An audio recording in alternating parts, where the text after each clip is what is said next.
December 18th, 1978.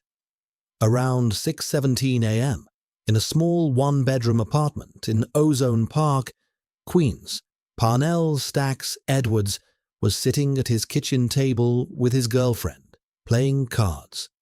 The morning seemed ordinary until the apartment door suddenly burst open. There was no warning and no attempt at conversation. Tommy DeSimone stepped inside carrying a .38 caliber revolver with Angelo Seppi right behind him. The moment Stax saw them, he understood exactly why they had come. DeSimone raised the revolver and fired 6 shots. 5 bullets struck Stax in the face and chest. 1 missed and buried itself in the wall. The entire attack lasted only seconds. Stax collapsed immediately, blood spreading across the kitchen floor and over the scattered playing cards.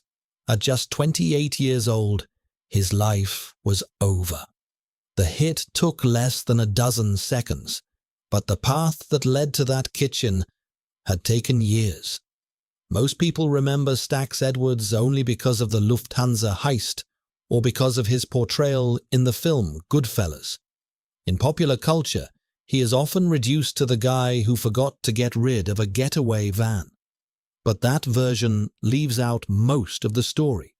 Before organized crime entered his life, Stax had been a legitimate professional boxer. He had trained in respected gyms, fought professionally, and even worked around Muhammad Ali's training camps. He had a future that many kids from his neighborhood could only dream about. Yet somehow he went from boxing rings to mob errands, from training alongside fighters to dying on a kitchen floor because he became expendable.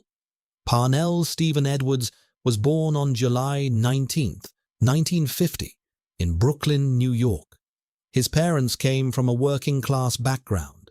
His father worked in a factory, and his mother cleaned houses to help support the family.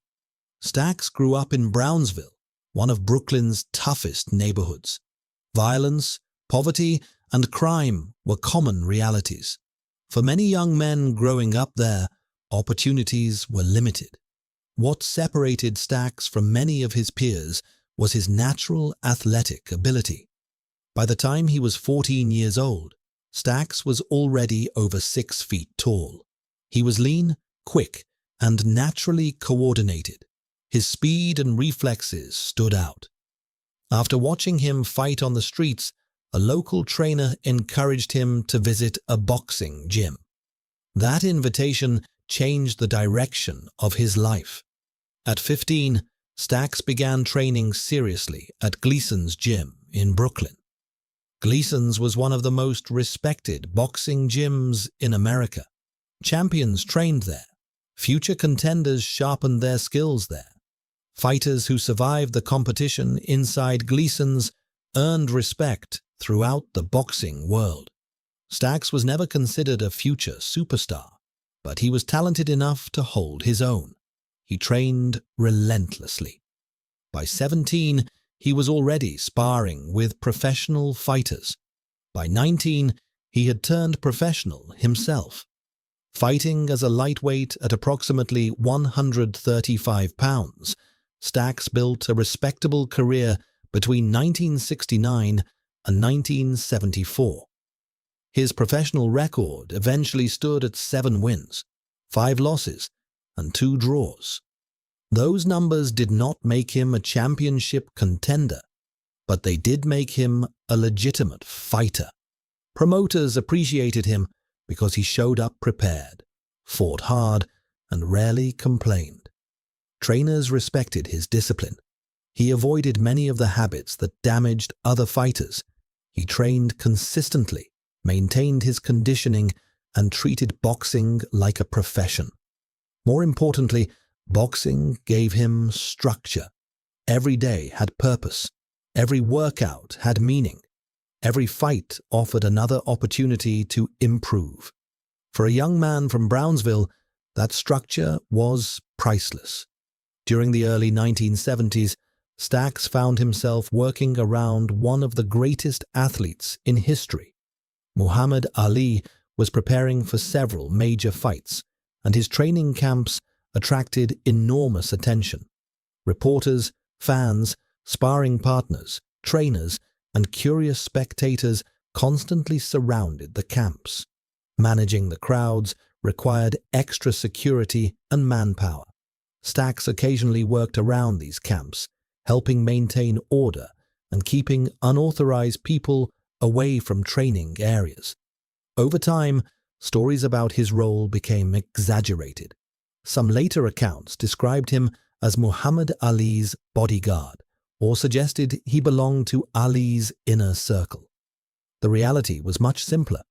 Stax was one of many fighters who occasionally performed security-related duties around Ali's camps. Still, the experience mattered. He stood close enough to witness greatness firsthand. For a young boxer who had grown up with very little, simply being around someone like Ali felt significant. Yet there was an important difference between being near greatness and becoming part of it. Stax could see the highest level of success, but he could never quite reach it himself. That gap would define the rest of his life. By 1975, Stax's boxing career had begun to stall. He was 25 years old, and the opportunities he hoped for were not appearing. His record was respectable, but not exceptional. He was not receiving title shots. He was not earning meaningful money. The financial reality of being a journeyman boxer during the 1970s was harsh. Fighters at Stax's level often earned only a few $100s per bout. Even when they stayed active, annual earnings rarely provided a comfortable living. Rent, food, transportation, training costs, and medical expenses consumed most of the income. As frustration grew, Stax started missing training sessions. His dedication weakened. Promoters stopped calling as frequently. Trainers began focusing on younger prospects with brighter futures. By 1976, his professional boxing career was effectively finished. Losing boxing meant losing the structure that had guided his life for more than a decade. Without a clear direction, Stax drifted from one job to another. He worked construction for a period and later found employment as a nightclub bouncer in Queens. Neither job provided the purpose he had once found in boxing. He had spent years preparing for competition and violence. Adjusting to ordinary life proved difficult. Around this time, another problem entered his life. Stax developed a cocaine habit. At first, the drug use appeared recreational, but cocaine was expensive, and addiction quickly created financial pressure. To support the habit, he began spending time with gamblers, bookmakers, and small-time criminals who seemed to have money available. Through those circles, he eventually entered the orbit of a man named Jimmy Burke. Jimmy Burke was one of the most feared and influential associates connected to the Lucchese crime family. Operating largely out of Robert's Lounge in South Ozone Park, Burke controlled hijacking crews, theft operations, and various criminal enterprises. He constantly needed reliable men willing to perform errands, move stolen property, drive vehicles, and follow orders. Stax appeared to be exactly the kind of person Burke wanted. He was physically imposing. He had a reputation as a fighter. He understood violence. Most importantly, he needed money. Burke did not recruit him because he saw leadership potential. He recruited him because he was useful. Initially, the jobs were small. Drive a car, deliver a package, stand watch during a meeting, move merchandise from one location to another. Stax was not a made member of organized crime. He was not even a significant associate. He was simply hired help. But compared to what he had been earning through boxing, The money seemed impressive. A few $100s for a single night's work felt like easy income. The criminal world offered quick rewards with minimal effort. For someone struggling financially, it was difficult to resist. By 1978, Stax was regularly performing errands for Burke's crew. He transported stolen goods, ran messages, and occasionally drove vehicles connected to criminal operations. He felt close enough to power to believe he mattered, yet in reality, he remained completely disposable. That distinction would soon prove fatal. On December 11th, 1978, one of the most famous robberies in American history took place. At approximately 3:17 a.m., armed men entered the Lufthansa cargo terminal at John F. Kennedy International Airport and stole roughly $5 million in cash, along with nearly $900,000 in jewelry. The Lufthansa Heist instantly became legendary. Jimmy Burke was widely considered the mastermind behind the operation. Tommy DeSimone played a major role in carrying it out. Henry Hill helped facilitate key aspects of the plan. Stax Edwards participated only in a supporting role, yet that role would determine his fate. After the robbery, Burke assigned him a crucial task. Stax was instructed to take the getaway van to a scrapyard in New Jersey and have it destroyed immediately. The van contained fingerprints, physical evidence, and potentially traceable material. Eliminating it quickly was essential. The plan was simple. Stax would drive the vehicle to a scrapyard controlled by Burke's associates. The owner was expecting him. Within hours, the van would be crushed and reduced to scrap metal. The evidence would disappear forever. For completing the task, Stax was reportedly promised $10,000. All he had to do was follow instructions. Instead, he made a disastrous decision. After leaving the airport area, Stax drove the van to his girlfriend's apartment building in Ozone Park. Rather than taking it to the scrapyard, he parked it on the street and went inside. There, he got high on cocaine and eventually fell asleep. The van remained parked outside for days. On December 14th, police located the vehicle and impounded it. Investigators examined it carefully and recovered fingerprints from multiple surfaces. Stax's fingerprints were among those found. Other evidence connected the vehicle to individuals involved in the robbery. The discovery gave federal investigators valuable leads. When Jimmy Burke learned what had happened, he reportedly remained calm. He did not explode with anger or make dramatic threats. Instead, he made a simple calculation. Stax Edwards had become a liability. In Burke's world, liabilities were eliminated. He instructed Tommy DeSimone to handle the problem. DeSimone had already established a reputation as a violent and efficient killer. He did not ask questions. He simply accepted the assignment. 3 days later, the order was carried out. Early on the morning of December 18th, DeSimone and Angelo Sepe arrived at Stax's apartment. According to later accounts, Stax had spent much of the night using cocaine. He answered the door wearing casual clothes and allowed the two men inside. His girlfriend was present in the apartment. Moments later, the shooting began. DeSimone fired 6 rounds. 5 struck their target. Stax died instantly. The killers left, returned to Robert's lounge, and informed Burke that the problem had been solved. Burke reportedly acknowledged the news and moved on. For him, it was merely business. What makes Stax's story particularly tragic is that he was never truly a mobster. He was not a powerful criminal figure. He was not climbing the ranks of organized crime. He was an athlete whose career collapsed, a man searching for purpose after losing the one thing that had defined him. Working for Jimmy Burke gave him a temporary feeling of importance.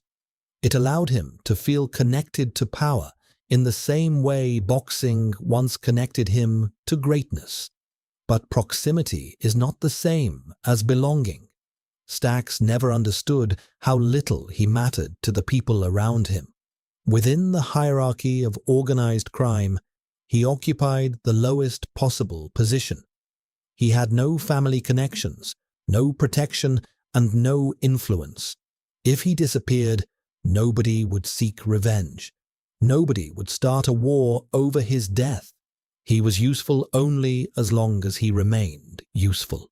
Once he became a problem, his life had no value. Adding to the tragedy is the fact that he had opportunities to choose a different path. Before his boxing career completely unraveled, a trainer reportedly offered him a legitimate position at Gleason's gym. The job involved helping train younger fighters and assisting with gym operations. It was steady work and a chance to remain connected to boxing. Stax declined the offer because he still believed his own fighting career could recover. He wanted one final chance to earn meaningful money inside the ring. That opportunity never arrived. By the time he reconsidered, the position had already been filled. That decision became one of the defining turning points of his life. After his death, the violence surrounding the Lufthansa Heist continued. Several individuals connected to the robbery eventually disappeared or were murdered. Burke became increasingly paranoid about potential witnesses and loose ends. Even people who had followed instructions found themselves targeted. This reality raises an important question. If Stax had successfully destroyed the van, would he have survived? Many believe the answer is probably no. By participating in the robbery's aftermath, he already knew too much. He knew the people involved. He knew details of the operation. He understood where money and evidence had gone. In Burke's increasingly paranoid mindset, that knowledge alone could have made him dangerous. The forgotten van may have accelerated his death, but it may not have caused it. Stax's funeral was small. Family members attended. His girlfriend was there. A handful of people from the boxing world paid their respects. Nobody from Burke's crew appeared. The men who had used him had already moved on. He was buried in Brooklyn, not far from where his life began. Today, Stax Edwards remains a relatively minor figure in the larger story of the Lufthansa Heist. Most people know him only through Goodfellas, where Samuel L. Jackson portrayed him as a careless addict who failed a simple task. While there is truth in that depiction, it is incomplete. The real Stax Edwards was more than a criminal errand boy. He was a professional boxer. He was a disciplined athlete who once trained among respected fighters. He worked around Muhammad Ali's camps and spent years pursuing a legitimate dream. His downfall was not simply incompetence. It was a combination of failed ambitions, addiction, desperation, and poor choices. When boxing disappeared, he searched for purpose elsewhere and found it in the worst possible place. His story highlights a reality often ignored in organized crime narratives. Most people at the bottom are not powerful gangsters. They are struggling individuals searching for money, status, or belonging. Criminal organizations exploit those needs. They offer quick rewards and temporary importance while providing no real security. Stax believed he was becoming part of something important. In reality, he was becoming disposable. His greatest mistake was not forgetting to dump a van. His greatest mistake was believing loyalty existed in a world built entirely on self-interest. He thought usefulness would protect him. Instead, usefulness only made him more dangerous to the people above him. Parnell Stax Edwards died at 28 years old. He had once shared gym space with champions, dreamed of success, and worked toward a legitimate future. In the end, he became another casualty of organized crime, another man used until he was no longer needed. His story is not really about the Lufthansa heist.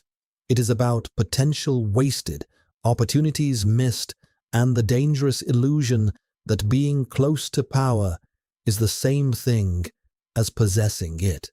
Stax spent years chasing the feeling of importance he once experienced around boxing's elite.